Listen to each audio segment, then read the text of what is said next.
తూర్పుగోదావరి జిల్లా రాజమహేంద్రవరంలోని బీజేపీ జాతీయ కార్యవర్గ సభ్యులు ఎమ్మెల్సీ సోము వీర్రాజు కీలక వ్యాఖ్యలు చేశారు.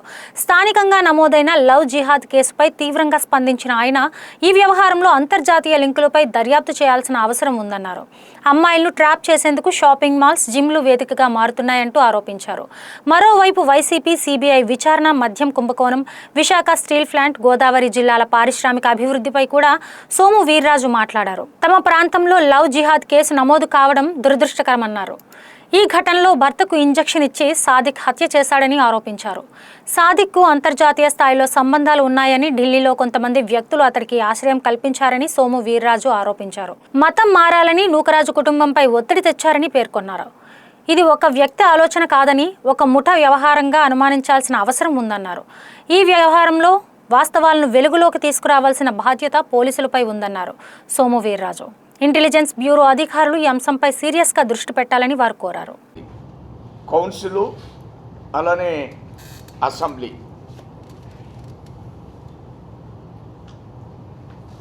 అసెంబ్లీకి మాజీ ముఖ్యమంత్రి రాడు. మేమేమో అసెంబ్లీలో డిఎస్సి మీద పూర్తిగా సమాధానం చెప్పాం. వాళ్ళేమో కౌన్సిల్కి వస్తారు, డిఎస్సి మీద రోజు గొడవే, అల్లరి. అందులో ఎమ్మెల్సీలో కొంతమంది వాళ్ళ ఎమ్మెల్సీలు అనుకోరు. స్పీకర్ పోడియం మీదకి వెళ్ళి ఆ స్పీకర్ కళ్ళకి ఎలా కాగితాలు అడ్డం పెట్టేస్తారు. తర్వాత ఆ స్పీకర్ పోడియాన్ని డ్రమ్స్లాగా, మ్యూజిక్లాగా వాయిస్తారు. చెవులో స్పీకర్ చదువుతుంటే బిల్స్ మీద చెవులో మూతి పెట్టి ఆయన్ని ఇబ్బంది పెడతారు. మరి ఏం ట్రైనింగ్ ఇచ్చి పంపిస్తున్నాడో మన జగన్మోహన్ రెడ్డి మనకు అర్థం కాదు.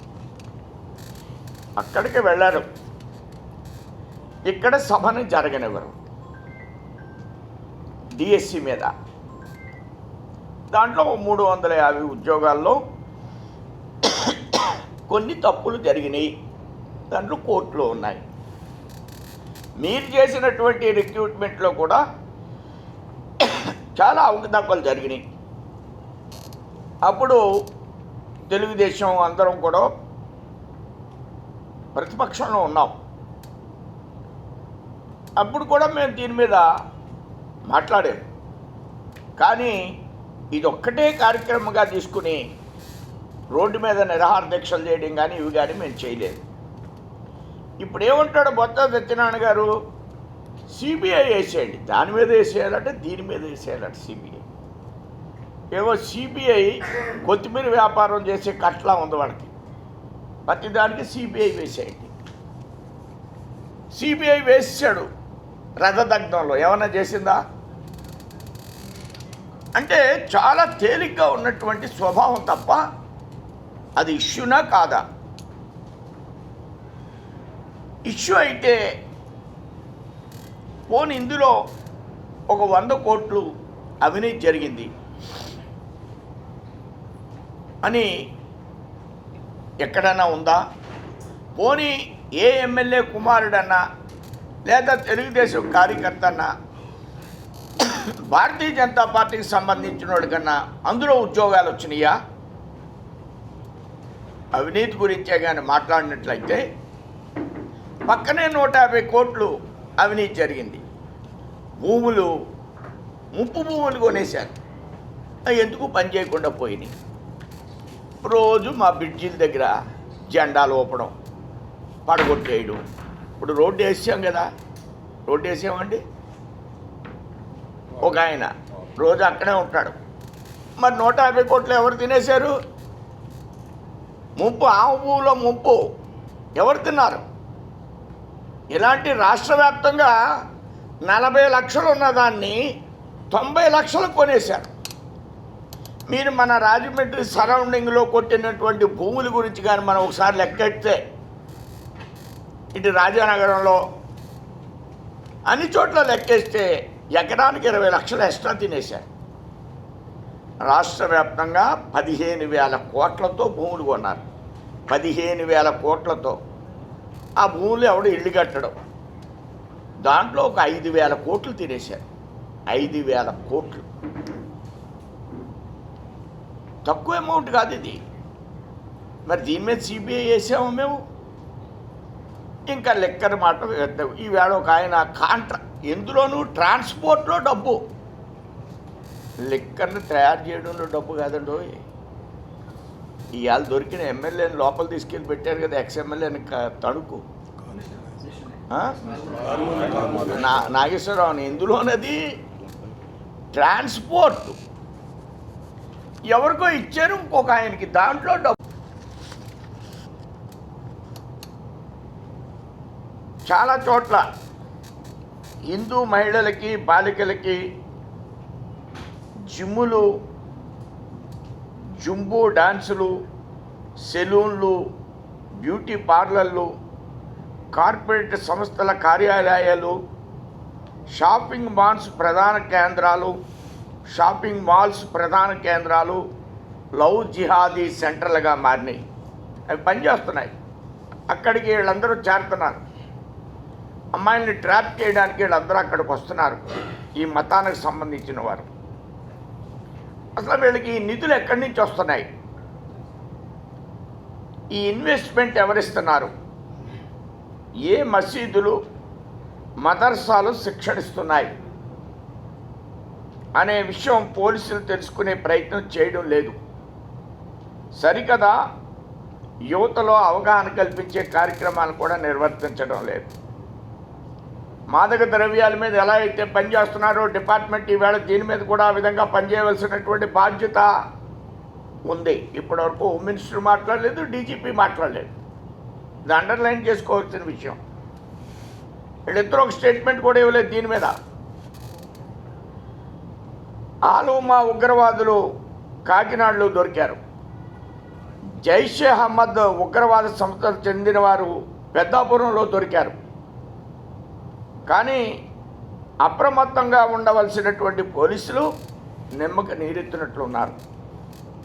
ఇటువంటి ప్రాంతాల్లో లవ్ జిహాదీ బయటకు వచ్చింది. అంటే ఈ ఆలుమా తీవ్రవాదులు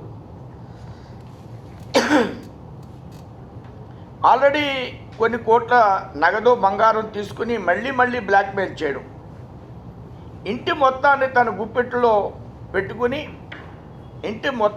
గుప్పెట్లో పెట్టుకుని భర్త అనారోగ్యాన్ని గమనించి అతనికి విషం ఇచ్చి చంపేసిన సాదిక్ ఖాన్ చివరి అంశంగా ఆమె పేరు మీద ఉన్న మొత్తం యావదాస్తిని తన పేరున రాసి నూకరాజు, అతని భార్య, మనవడు కార్తికేయ, సౌజన్య కుటుంబం మొత్తం ఇస్లాం మతం స్వీకరించాలని కండిషన్ పెట్టిన సాదిక్ ఖాన్ లేని పక్షంలో ఈ ప్రైవేట్ ఫోటోలు, వీడియోలు బయట ప్రపంచానికి చెప్పడమే కాకుండా తన భర్తను హతం చేసినట్లు కుమారుని కూడా హతమారుస్తానని బెదిరించడం. ఎంత అగాయి నన్ను పెళ్లి చేసుకోండి, ఎంత తెగింపు అతనికి. భర్తను చంపేసి కొడుకును కూడా చంపేయాలి, నేను చంపేస్తానని కుటుంబాన్ని రోడ్డు మీద పెట్టేటువంటి ధైర్యం చేశాడంటే అతను ఎంత మతోన్మాది, అతని వెనకాల ఎవరున్నారు? ఒక వ్యక్తి ఆలోచన కాదు ఇది, ఒక శక్తి ఆలోచన, ఇది ఒక ముఠా ఆలోచన. దీన్ని బయట పెట్టవలసినటువంటి అవసరం పోలీసులకు ఉంది. ఐబీ కూడా చాలా సివియర్గా యాక్ట్ చేయాలి దీంట్లో. IB government of India department నిన్న నేను ఐబీ ఏఎస్ఐ ఉన్న అక్కడ జాయింట్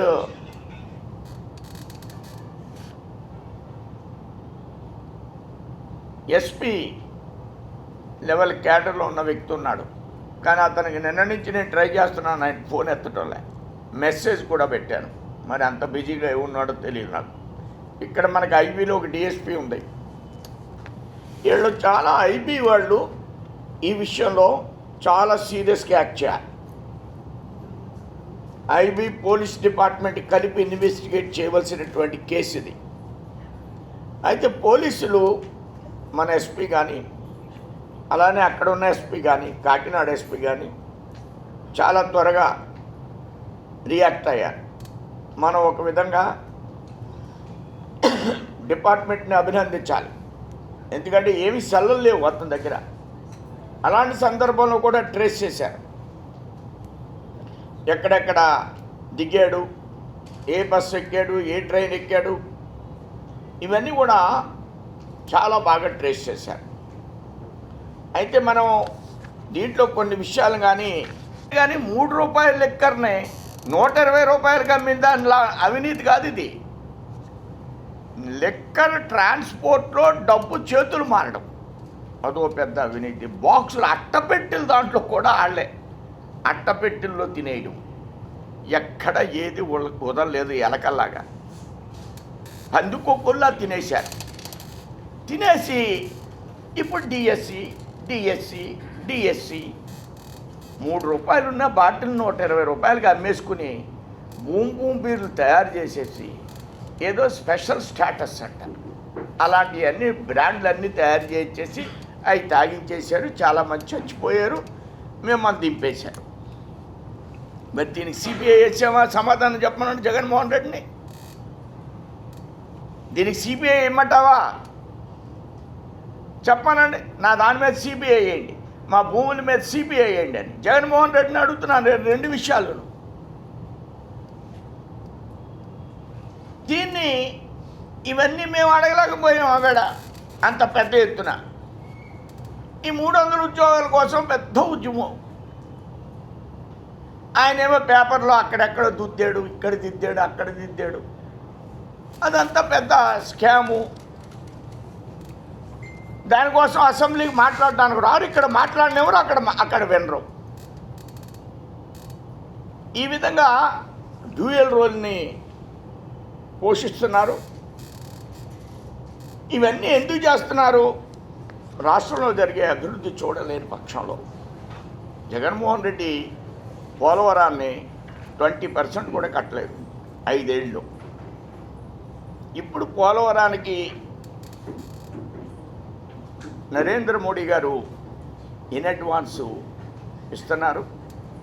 ఇప్పటికీ 6,000 కోట్లు 7,000 కోట్లు ఇచ్చారు. ఈ 2 సంవత్సరాల్లో 7,000 కోట్లు ఇచ్చారు. పోలవరం 80% పూర్తి అయిపోయింది ఉంది. స్టీల్ ప్లాంట్ లాభాల్లోకి వచ్చేసింది. స్టీల్ ప్లాంట్ లాభాల్లోకి వచ్చింది. 11,000 కోట్లు ఇచ్చాం. మరి కొన్ని పాత వస్తువులు అందులో రిపేరు, అప్పుడప్పుడు యాక్సిడెంట్లు జరుగుతున్నాయి. ఇవన్నీ కూడా అవి రీమోడల్ చేయడం కోసం కూడా మరో కొంత డబ్బు ఇవ్వడానికి సిద్ధంగా ఉంది. లాభాల్లోకి ఎలా వచ్చింది ఇప్పుడు స్టీల్ ప్లాంటు? కమ్యూనిస్ట్ వాళ్ళు తిన్న ధరక్క 600 రోజులు ధర్నా అంట. 600 రోజులు 700 రోజులు ధర్నా. వాళ్ళకి ఇంకేం పని లేదు, దీని మీద బతుకుతారు వాళ్ళు కమ్యూనిస్టులు. ఇన్ని రోజులు ధర్నా ఎందుకు చేస్తున్నారు? ఈ ఒక్కొక్కడికి 100 కోట్లు వస్తుంది కమ్యూనిస్ట్ వాడికి. అక్కడ లీడర్లకి స్టీల్ ప్లాంట్ మీద బతుకుతారు. హోల్ టైమర్స్కి అందరూ అక్కడి నుంచే జీతాలు ఇస్తారు. ఇవన్నీ వాస్తవాలు, దమ్ముంటే రమ్మని మాట్లాడండి. స్టీల్ ప్లాంట్ మీద బతికి స్టీల్ ప్లాంట్ని లాస్లోకి తీసుకెళ్ళడానికి కారకులు కమ్యూనిస్ట్ పార్టీ వాళ్ళే. వాళ్ళ యొక్క ఆలోచన విధానం మాత్రమే కార్మికులు సరిగా పనిచేయకుండా జపాన్లో స్ట్రైక్ చేస్తే డబుల్ డ్యూటీ చేస్తారు. స్టీల్ ప్లాంట్ టాటా వాళ్ళకి ఇస్తే 5,000 మందితో పనిచేయిస్తారు. ఇప్పుడు మనకు 30,000 మంది ఉన్నారు. బొత్స సత్యనారాయణ ఇంట్లోనూ జగన్మోహన్ రెడ్డి ఇంట్లోనూ అవసరం లేకుండా పని మనిషిని పెట్టేసుకుని డబ్బులు ఇచ్చేస్తారా, జీతాలు ఇచ్చేస్తారా? ఇమ్మన్నాను చూద్దాం. వాళ్ళకి ఎంతమంది కావాలో అంతమందే పెట్టుకుంటారు. సర్కార్ది. దీని మీద మాట్లాడు జగన్మోహన్ రెడ్డి. ఇవన్నీ జరిగితే మొన్న ఇంటర్నేషనల్ ఎయిర్పోర్ట్ వచ్చింది. ఇంకా కూడా విశాఖపట్నం రూపురేఖలు మారిపోయే పరిస్థితి వచ్చింది. ఆ రాయలసీమలో ఉద్యోగాలు వచ్చే అనేక రకాల పరిశ్రమలు పెట్టారు. మన తూర్పు పశ్చిమ గోదావరి జిల్లాలో కూడా పరిశ్రమలు రావాలని నేను ఎన్డీఏ ప్రభుత్వాన్ని కోరుతూ ముఖ్యమంత్రి గారిని రేపు కలిసి 27, 28లో ఒక రిప్రజెంటేషన్ ఇవ్వడానికి సిద్ధంగా ఉన్నాను.